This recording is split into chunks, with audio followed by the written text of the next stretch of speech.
بازخوانی تاریخ ایران زمین، اثری ارزشمند از امیرحسین خنجی.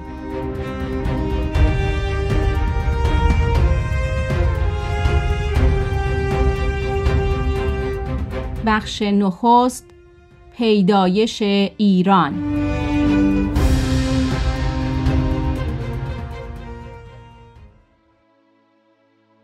مهاجرت‌های آریان. بنابر پاره‌ای مسببات تاریخی و جغرافیایی و تغییر شرایط زیست محیطی، همچون تغییر درجه حرارت و کاسته شدن درجه ریزش باران و کم شدن موارد گیاهی، در دورانی از هزاره دوم پیش از مسیح شرایط زیستی آریان منطقه شرقی فلات با دشواری‌هایی روبرو شد.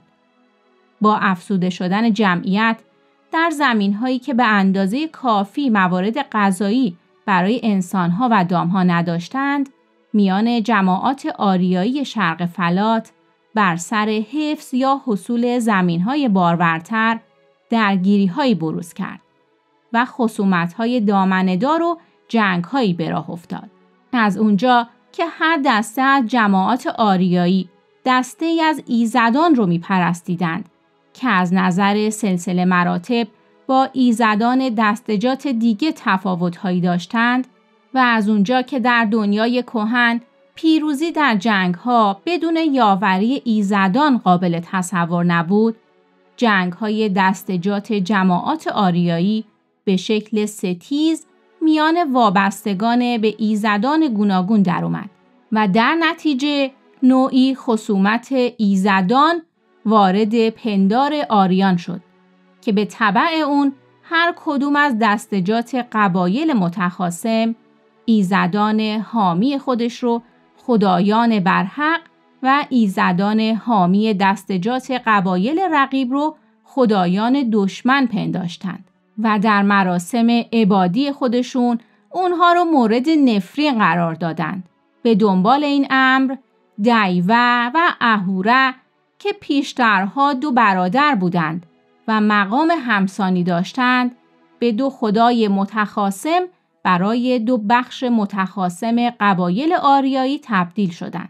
یک بخش از جماعات آریایی که تا اون زمان صفت دیوه برای خدای برتر خیش به کار می بردند و همواره در موارد خطر از او استمداد می کردند و به درگاه او نماز می بردند، در جنگ‌های قومی نیز از دیوه یاری جستند تا امکانات زیستی بهتری رو براشون فراهم بیاره و انسان‌های پیرامون اونها رو نابود یا از زمین‌ها اخراج کنه و زمین‌های اونها رو در اختیار اینها قرار بده.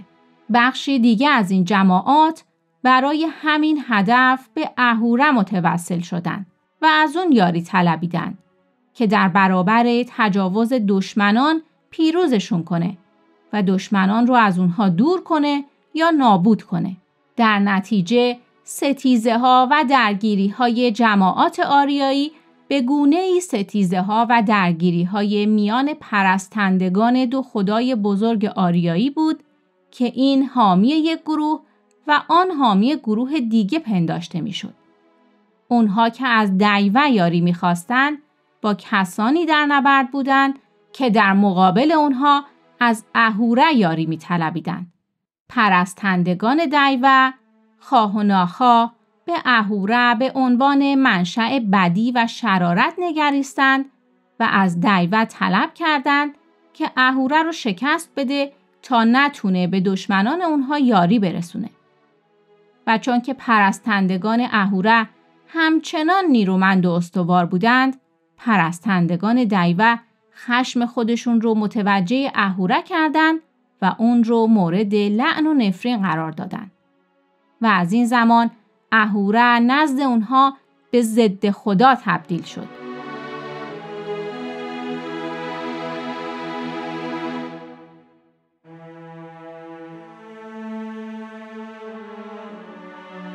در بخش‌هایی از سرودهای ریگودا که هندیان باستان سرودند و بازمانده دوران ستیزه‌ها و درگیری‌های جماعات آریایی شرق فلاته بارها از اهوره به عنوان دشمن نام برده شده که در خور نابود شدنه و از این در ایزد تندر و آذرخش که ایزد خشم و قهر و سوزندگی و ویرانگری بوده تقاضا شده که لشکر اهوره رو در هم بشکنه و اهوره پرستان رو نابود کنه.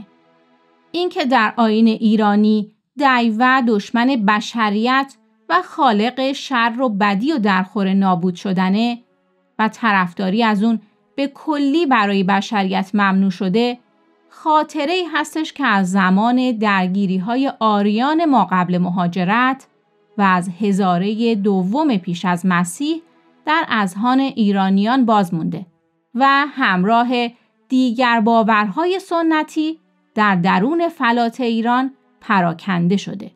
در دوره‌هایی از هزاره دوم پیش از مسیح بخشی از پرستندگان دیوه راه مهاجرت به جنوب رو در پیش گرفته، از راه افغانستان کنونی و تنگه خیبر به درون شمال و غرب شبه قاره هند خزیدند. این جماعات پس از در هم شکستن مقاومت اقوام شهرنشین و متمدن بومی مناطق پنجاب و شمال سند و برهم کوفتن آثار تمدنی اونها و ویران کردن شهرهاشون که با کشتار گروه‌های بشری همراه بود، در مناطقی از شمال و غرب هند جاگیر شدند و بعدها تشکیل یک تمدنی دادند که ما اون رو با نام تمدن هند میشناسیم. خاطره این جنگ‌ها و کشتارها و ویرانی‌ها رو میتونیم توی کتاب‌های ریگودا و مهابهارتا ببینیم که جای سخن از اون در اینجا نیست. در اون سروده ها نام آریه بارها و بارها تکرار شده تا تأکید بر ماهیت قومی این مهاجران به اون سرزمین ها بوده باشه. بخش های دیگر از جماعات آریایی با زیر پا گذاشتن ایران کنونی روانه آناتولی و سواحل شام شدند و در اون سرزمین ها جاگیر شدند و تمدن های خیتا و میتانی و آرمنیه در نیمه شرقی آناتولی و فینیقیه در لبنان کنونی و پلستان در کرانه مدیترانه‌ای فلسطین به وجود آوردند. یک بخش از این جماعات نیز به شبه جزیره بالکان رسیدند و بعدها تمدن یونان را تشکیل دادند. جماعاتی که به یونان رفتند نیز پرستندگان دیوه بودند که بعدها دیوس تلفظ کردند. نام دیوس برای همیشه نزد اونها موندگار شد.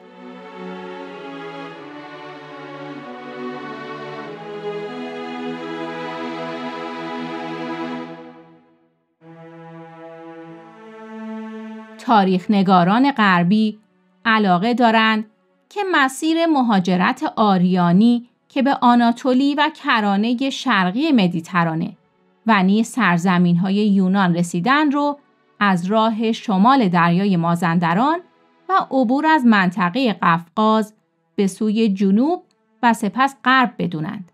ولی این ایده رو خرد نمیپذیره و تصور این که اونها با درنوردیدن شمال ایران کنونی وارد آناتولی شده و از اونجا به سوی سرزمین‌های دیگه پراکندند خردپذیر به نظر میرسه.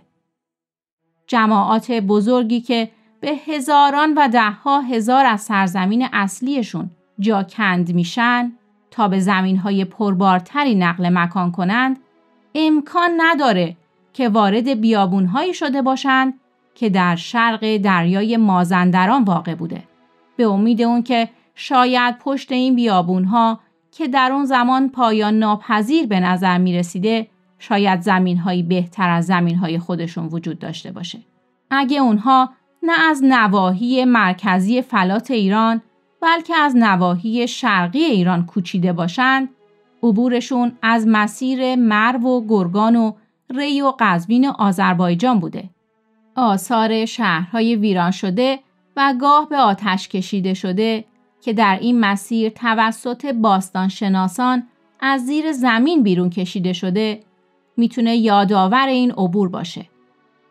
جنگ‌های ایرانیان با لشکریان دیوه یا همون پرستندگان دیوه که در اساطیر ما اومده نیز یادآور دیگه‌ای از همین عبوره.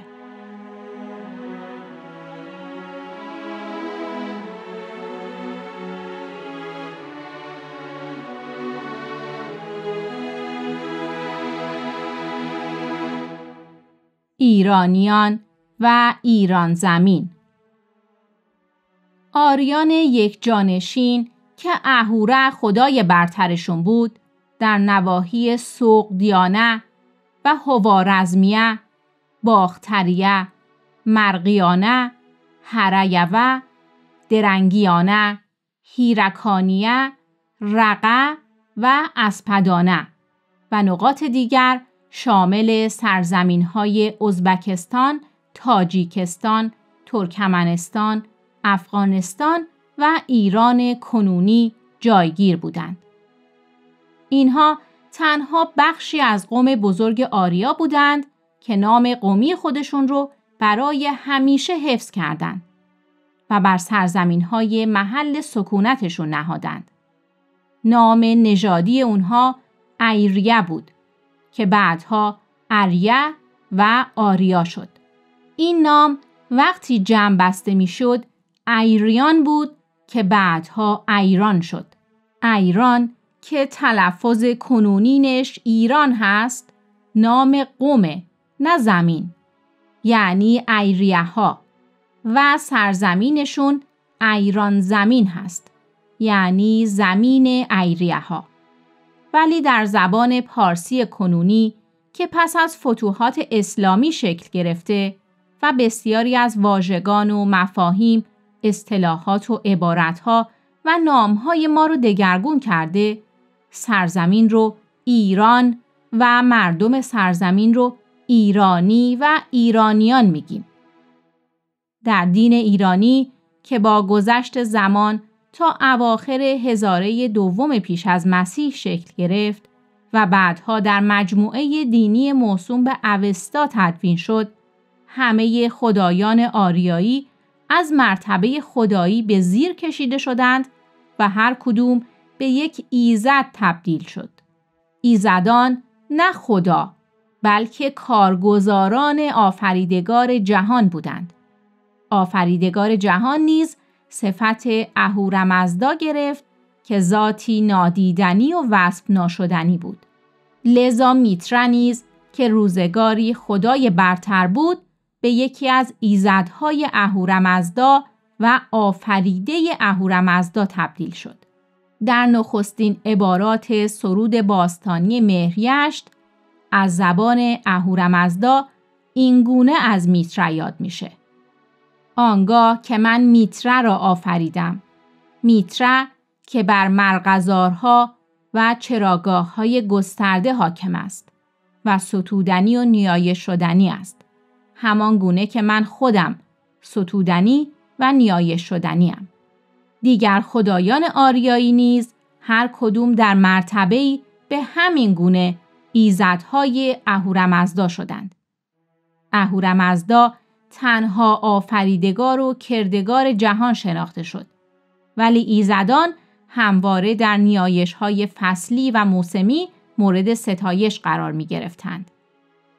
سرودهای زیبای ستایش ایزدان که ایرانیان باستان سرودند، بعدها در کتاب اوستا تدوین شد و برای ما برجا موند تا شاهد فرهنگ طبیعت ستای ایرانیان باستان باشیم و بنگریم که آفریدگان نیک اهورامزدا در جهان تا چه اندازه نزد ایرانیان ارج و منزلت داشتند.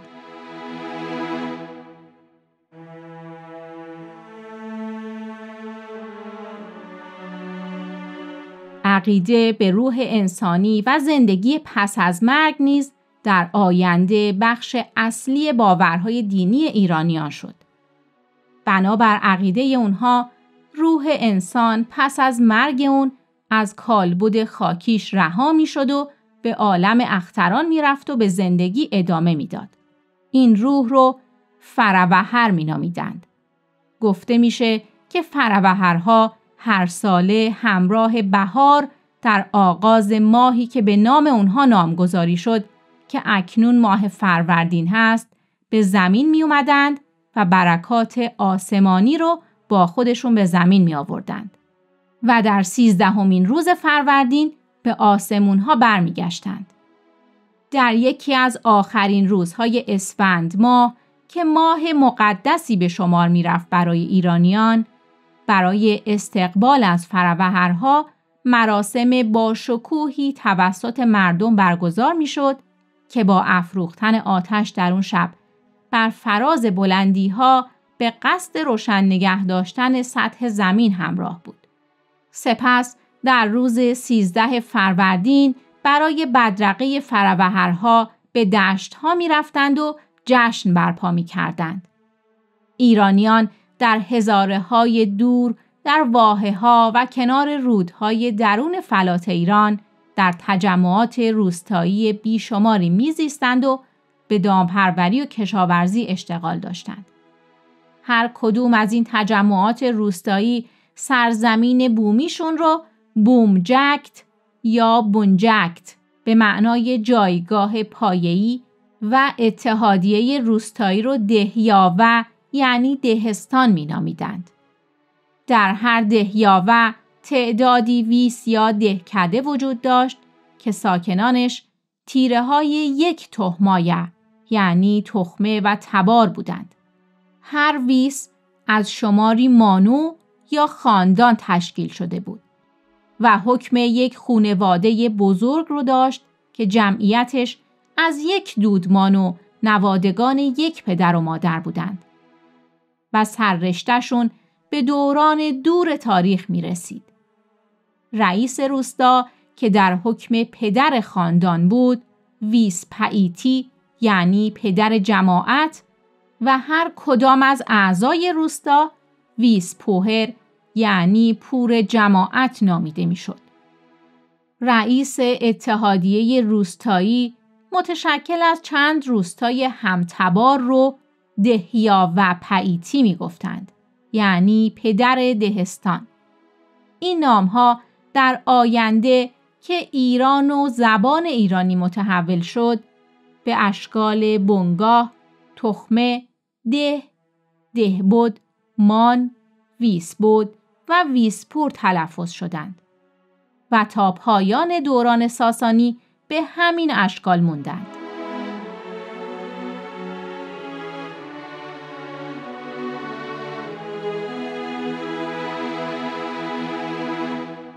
با پدید اومدن اتحادیه روستایی که نتیجه گسترش طلبی یک روستای قدرتمند یا ضرورت دفاعی بود، در هر ناحیه یکی از روستاها اهمیت خاصی برای خودش به دست می آورد و در موضعی برتر قرار می گرفت. دهیا و پاییتی ها چون که به مانند همه رهبران سیاسی دنیای کهن رهبر دینی نیز بودند، به مرور زمان نوعی تقدس به دست آوردند. چندان که رهبری سیاسی و دینی در خانواده‌شون موروثی شد. چون که دین نقش اساسی در زندگی اجتماعی داشت، غیبدانی و غیبگویی و تلاش برای رویارویی توهمی با آسیب‌های احتمالی نیروهای طبیعی از ضرورت‌های اولیه زندگی در این تجمعات روستایی بود. در هر روستا میبایست که کسی رابط میان مردم روستا و نیروهای تأثیرگذارنده طبیعی میشد و این امر در روستا بر عهده دهیا و پاییتی بود.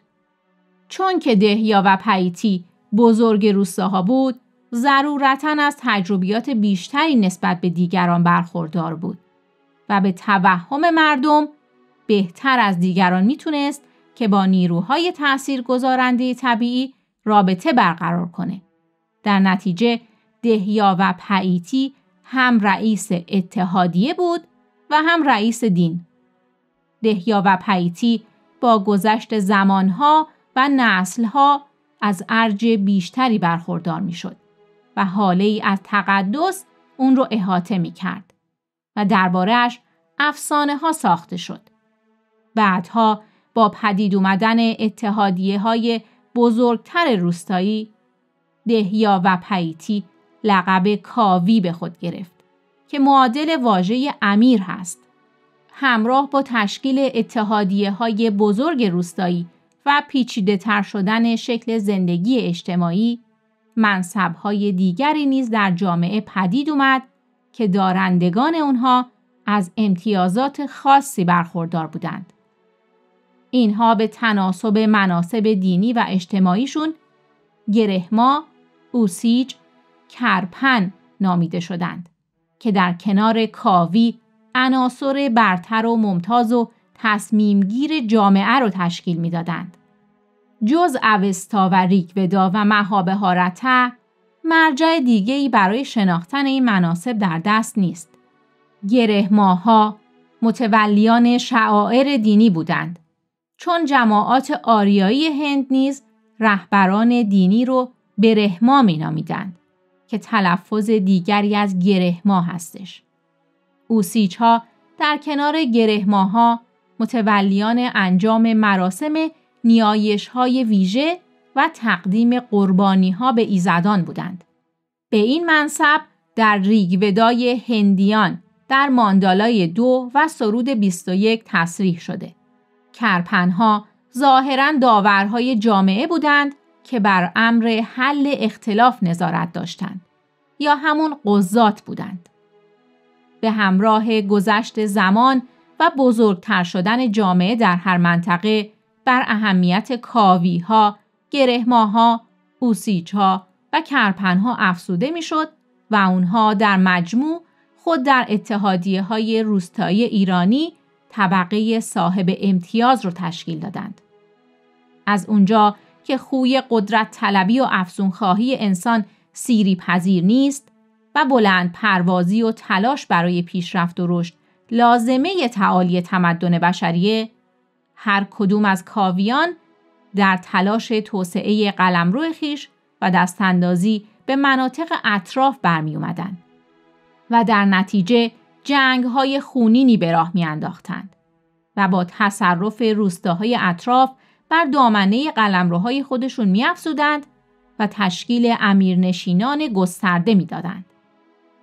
در اثر همین جنگ‌ها گروه‌های بسیاری از جماعات آریایی در درون فلات ایران جابجا می‌شدند. این وضع که دوره‌ای از اواخر هزاره دوم پیش از میلاد رو در بر گرفت، به دورانی از تاریخ قوم ایرانی مربوط میشه که نام دوران اساطیری تاریخ ایران به اون دادند و من نیز اون رو با عنوان اساطیر ایرانی مورد بازخوانی قرار خواهم داد.